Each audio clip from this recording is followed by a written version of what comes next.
So this is something that is in the news, and being a woman, I feel like it is important for us women to stick together. Okay, so this is about how Uber silences women after sexual assaults. What Uber has been doing is they have it in their clause that when a woman or anybody gets in their vehicle, they click their rights away. If they have a problem while they're in the vehicle, they have to go to arbitration instead of going to a regular court.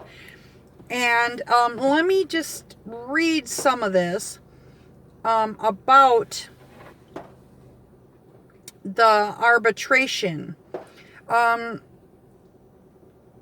It's there was a woman, and her name is Sophia, and she's one of several women that are suing Uber because their Uber driver, some of them were sexual, were like, her Uber driver was a sex offender, a registered sex offender, and he jumped out and he tried to get in her house. Like, he tried to walk her to the door, and he gave her a bear hug, and he groped her, and then he got inside of her door and gave her a bear hug and groped her, or got inside the foyer, and then she was able to escape through the door, but he kept groping her and hugging her and stuff, and being creepy. And it was supposed to be like a $12 ride, and apparently when she called Uber,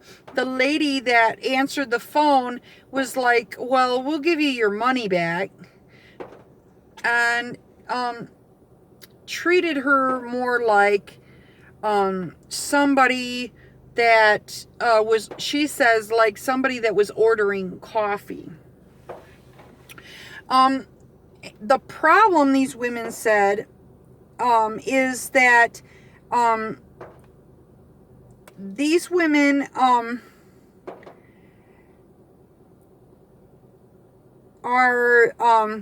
the problem, they said, that is going on is when they go to when they go to the arbitrations, there are a lot of times they favor big businesses and big companies, and the people don't want money from it, and the only thing that you can do in these arbitrations is usually get like a settlement, and you get shut up, and basically you have to sign non-disclosure agreements. But what they want is, they want change. And Sophia, the one that's coming forward and talking about this, she said the women are demanding that the ride-sharing company truly reckon with what they say is a widespread sexual assault issue. Right now, in this day and age, we are having so many people coming forth with sexual assault problems going on in their companies, and people being fired, famous figures, even Bill Cosby, and so on. So in her case, they identify her. They don't identify her name. It says the details of Sophia's attacks are documented in the lawsuit, where she is identified as Jane Doe number 3. You know how demeaning that is? They can't even say your name. 6 other women have joined the lawsuit. So, there is a lawyer, let me get her name. There's a lawyer that's coming forward because she's done this. She's gone against Uber time after time. Since 2014, she's been fighting on all these sexual assault cases against Uber. And let me just say, these are sexual assault cases that are going on in the United States. Let's not forget that Uber is all over. Uber is all over. But in the United States, this is what's going on. Uber's terms of services, which let's admit most people don't read, require all customers to settle disputes, even over sexual assault and rape, in arbitration. These are private courtrooms outside the public justice system that notoriously favor big companies. Uber has already filed a motion in court arguing that these women have no right to make their cases in public courtroom. That spurred action from the 9 women, so it's 9 women, these particular groups, because there's more people that this has happened to, but this particular set of women, it's 9. There's hundreds that it's happened to, but that spurred action from 9 women and a few others who penned an open letter to the company's board of directors urging Uber to reconsider. Secret arbitration takes away a woman's right to a trial by a jury of her peers and provides a dark alley for Uber to hide from the justice system, the media, and public scrutiny, the women wrote. Uber defends it use of arbitration in a statement in March when the case expanded, but has since changed its tune somewhat. During a Twitter exchange with Susan Fowler, a former Uber employee who has famously shared her story of workplace sexual harassment and discrimination, Uber CEO Dara Kay said he would look at the issue. And let me just say the other side of the story. Uber has said they're putting a help button in the Uber app to, if there's any problems, I guess to call the police. But what are the police going to do if it ends up in arbitration? I mean, seriously? Uber has done better background checks, but it only goes back 7 years.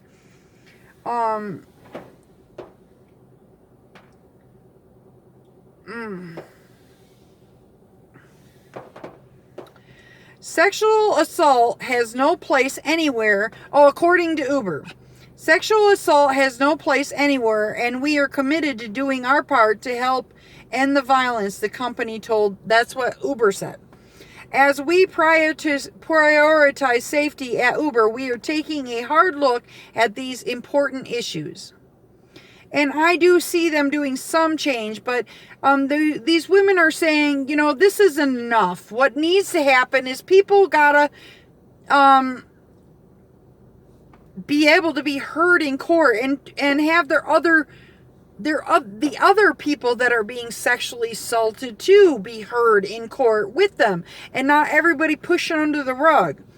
So they said Uber now has a court-sanctioned deadline of May 17th to formally decide if sexual assault issues get a public airing out. So, but what about all the other issues?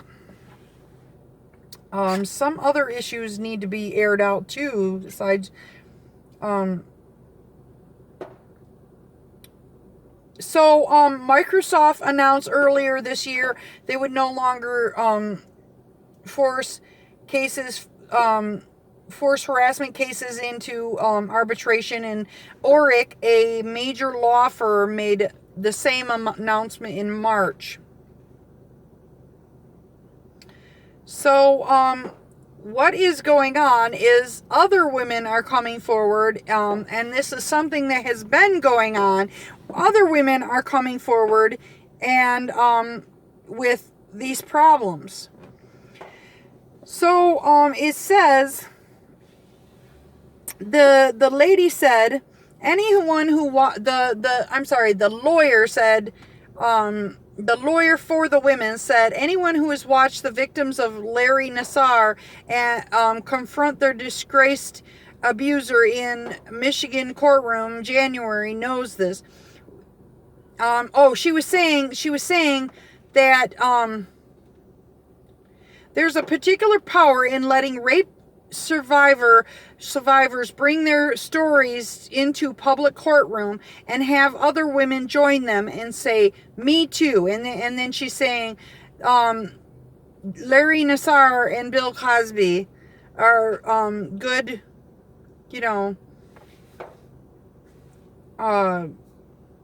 examples. So, and then she went on later to explain how women are, they treat this like no big deal, but these women are very scared that these guys are going to return. She says, it's very common for clients to move apartments, they break their leases, and more frightened that's how frightened they are. She said, they get new phones and change their phone numbers.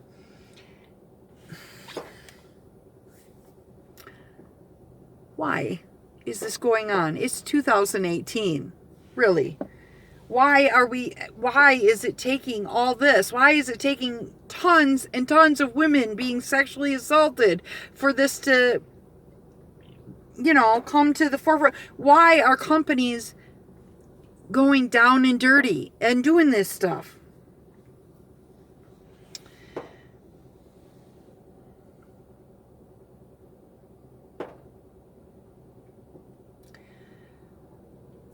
While rapes and assaults that take place in Uber cars do get a lot of media attention, they are just a small part of sexual assaults in the US. Yeah, that's true. So, they said most of them are done by somebody they know. Uber is saying that they put the 911 button in. I said that. So, but Christensen says these moves are not enough. Uber's checking process is not much different than a credit check you have to go through if you are trying to rent an apartment, because it only goes back 7 years. She wants them to start fingerprinting, but Uber says that's flawed, and there's a lot of employees that aren't able to be hired because of the flawed system, and they can't get around it. There are concerns, for example, that some people who haven't been convicted or who have had their charges dismissed get inaccurately labeled as criminals. The company cites data that show hundreds of thousands of Americans can't get jobs because of flaws and inaccuracies in the system.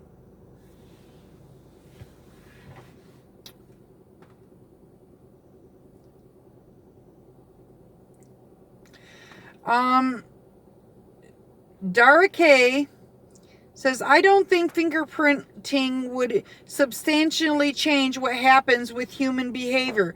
The predators in life look for dark corners. Our job is to tell the world that Uber has its lights on. Oh, boy.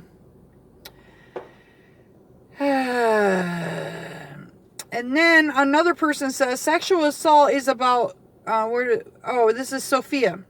The one that came forward.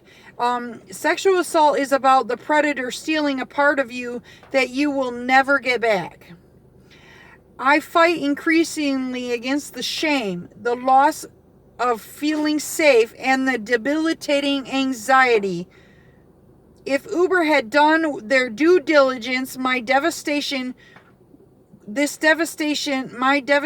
could have been avoided. She's busy trying to find another place to live. And she says she will only stay the night at home if her roommates are around, and says she fears that Uber driver will assault her and might come looking for her again. This is real stuff. People just, whatever. It's not my problem. Real stuff, real stuff. So I'm not going to go through.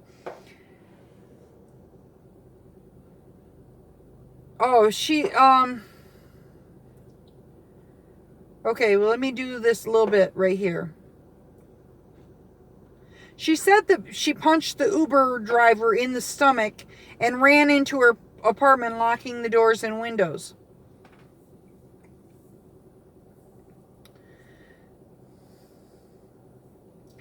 The whole thing around all of this is we shouldn't have to deal with this. We have background checks for this. So I don't know. What do you think? Tell me in the comments below. What do you think about this? Personally, I think it's BS. And we'll see. Let me know what your thoughts are down below. Have you